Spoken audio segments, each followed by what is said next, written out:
Bienvenidos a Meditaciones Teoterápicas. Aprendamos juntos una nueva enseñanza en la palabra de Dios para aplicar a nuestra vida diaria. Meditaciones Teoterápicas.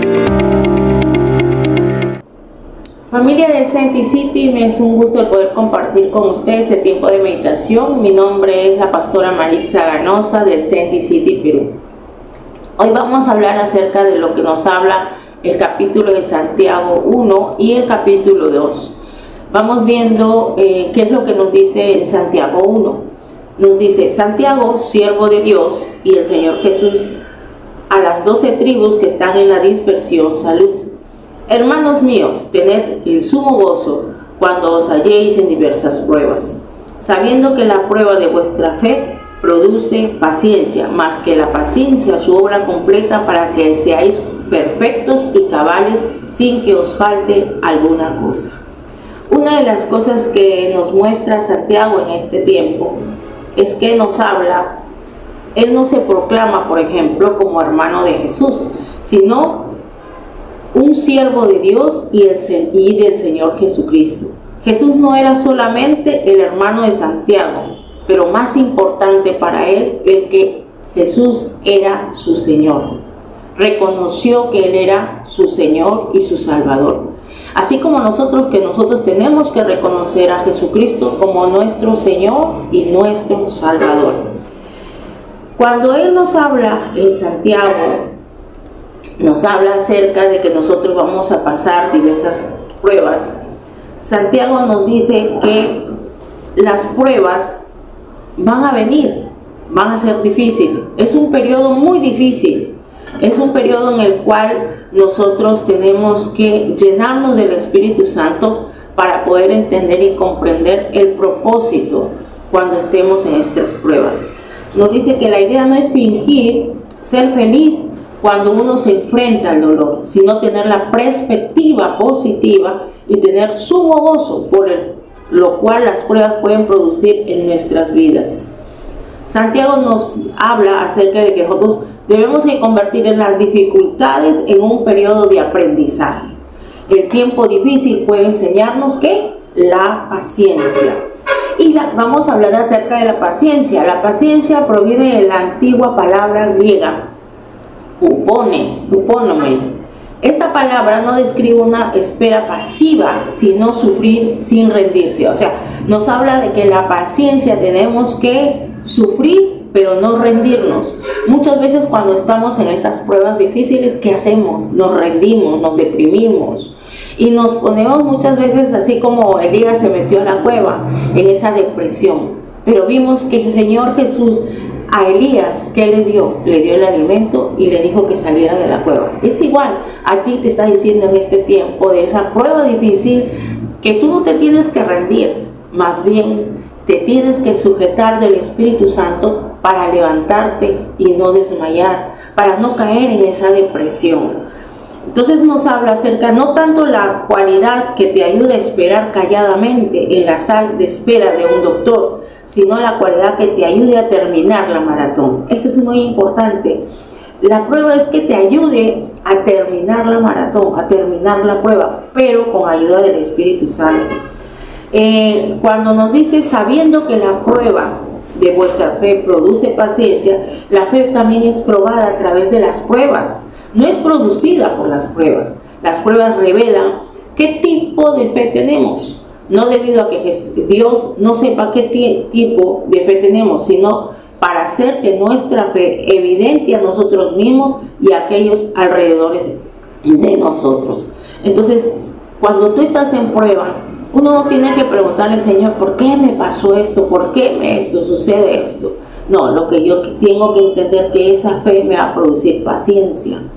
Y esa paciencia es de no rendirme, sino seguir de largo. Y que la prueba es la que me vaya a ayudar a desarrollar esta fe de milagros. Entonces, en las dificultades se recibe con incredulidad las quejas. Las pruebas producen amargura y desaliento. En realidad, no podemos llegar a conocer la profundidad de nuestro carácter hasta ver cómo reaccionamos frente a las presiones. Es muy fácil ser amable cuando todas las cosas van bien, pero cuando estamos en diversas pruebas, ¿qué nos pasa? Amargura, estamos en desaliento, tenemos una cara muy amargada y muchas veces no queremos que nadie nos hable y nos irritamos fácilmente. Y entonces el Señor te dice de que tienes que dar gracias a Dios por haber prometido estar en esos tiempos difíciles. Pide que te ayude a resolver el problema, a lo que te dé la fortaleza para soportarlos, y luego la paciencia. Dios no te dejará solo, nunca te va a dejar solo ante esos problemas. Más bien Él va a permanecer cerca de ti, ayudándote a crecer. Otro de los versículos que el Señor nos habla es que si alguno de vosotros tiene falta de sabiduría, pídale a Dios, lo cual da toda abundancia y sin reproche, y le será dada. O sea, ¿qué es lo que nosotros tenemos que pedir cuando tenemos sabiduría? Las pruebas son temporales y necesarias para buscar la sabiduría de Dios. O sea, en las pruebas es donde yo voy a aprender a ser más sabio. En las pruebas a menudo voy a salir con esa visión a través del Espíritu Santo, que me va a ayudar a ejercitar esa fe, y el cual me va a dar esa sabiduría para poder tomar buenas decisiones. Y dentro del tiempo necesitamos sabiduría, sino hasta que nuestras pruebas, ya dentro del tiempo de las pruebas, debemos saber si una prueba es particular, es algo de Dios, quiere que eliminemos la fe, a que perseveremos por fe. Esto requiere sabiduría. Entonces, nosotros requerimos sabiduría para aprender a caminar. Otra de las cosas que nos habla en Santiago 12 dice: bienaventurado el varón que soporta la tentación, porque cuando haya resistido la prueba recibirá la corona de vida que Dios ha prometido a los que le aman. Tenemos que entender que la tentación no es de Dios, la tentación es de los engañadores. Pero sed hacedores, o sea, también nos habla que tenemos que ser hacedores de la palabra, no solamente oidores, engañándonos a vosotros mismos, sino que si alguno es oidor de la palabra, pero no es hacedor de ella, este es semejante al hombre que considera un espejo de rostro natural. Entonces, ¿qué te dice el Señor? Que debemos recibir la palabra de Dios como hacedores, no solamente de oidores. Estar cómodo del hecho de escuchar. Muchas veces escuchamos la palabra de Dios, pero no aplicamos a nuestras vidas. Entonces, ¿cómo queremos seguir adelante? ¿Cómo que queremos que el Espíritu Santo cambie nuestro entendimiento, renueve nuestro corazón, renueve nuestro entendimiento, nuestra mente, si nosotros no leemos la palabra de Dios?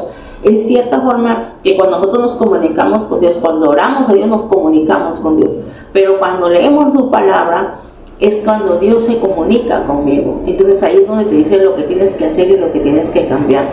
Entendíamos que a medida que nosotros vamos caminando, vamos a entender lo que Dios tiene preparado para cada uno de nosotros. Otra de las cosas que nos habla, por ejemplo, en Santiago 2:4 dice: hermanos míos, de que aproveche si alguno dice que tiene fe y no tiene obras. ¿Podrá la fe salvarse? Si un hermano o una hermana está desnudo, tiene necesidad de mantenimiento de cada día. Si alguno de vosotros le dice: id en paz, calentados y saciados, pero no les dais cosas que son necesarias para el cuerpo, ¿de qué aprovecha? Así también la fe, si no tiene obras, es muerta. Eso es importante.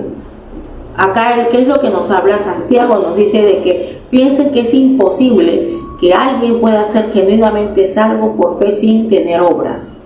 Pero alguien puede decir que tiene fe, pero falla en mostrar las buenas obras. Así que pregunta, ¿es válida? ¿Podré la fe salvarme? Así también la fe, si no tiene obras, es muerta en sí misma. Y esta es la primera vez que Santiago nos habla acerca de la fe muerta.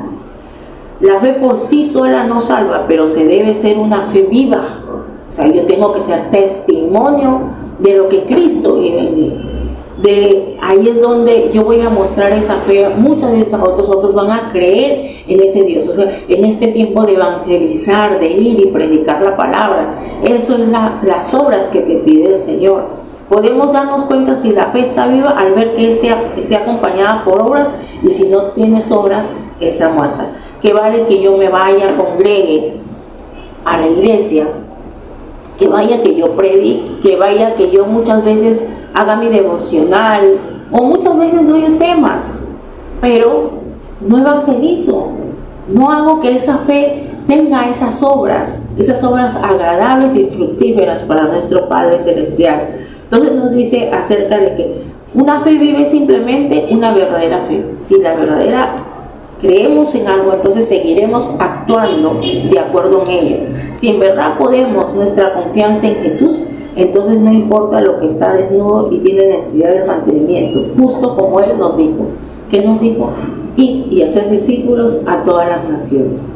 Bueno, entonces he compartido este tiempo de meditación hablando de Santiago. Yo les pido que lean Santiago, estudien Santiago 1 y 2 y puedan compartir y reflexionar lo que el Señor tiene preparado para cada uno de ustedes.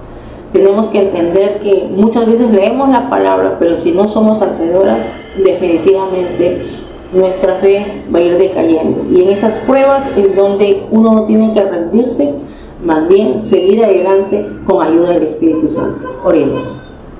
Padre Santo, yo te pido, Señor, que en este tiempo seas tú tomando control de tu Santo Espíritu, enseñándome a caminar contigo, aprendiendo, Señor, cada día que en ese tiempo de pruebas difíciles tengo que buscarte y agradarte, y tengo que, Espíritu Santo, seas tú mi guía, mi consuelo, mi ayudador, para que también a través de esa palabra viva, Señor, y eficaz, que yo cada día vaya leyendo, sea, Señor, hacedora de ella, para que esa fe, Señor, sea viva, dando testimonio vivo de ese Cristo resucitado.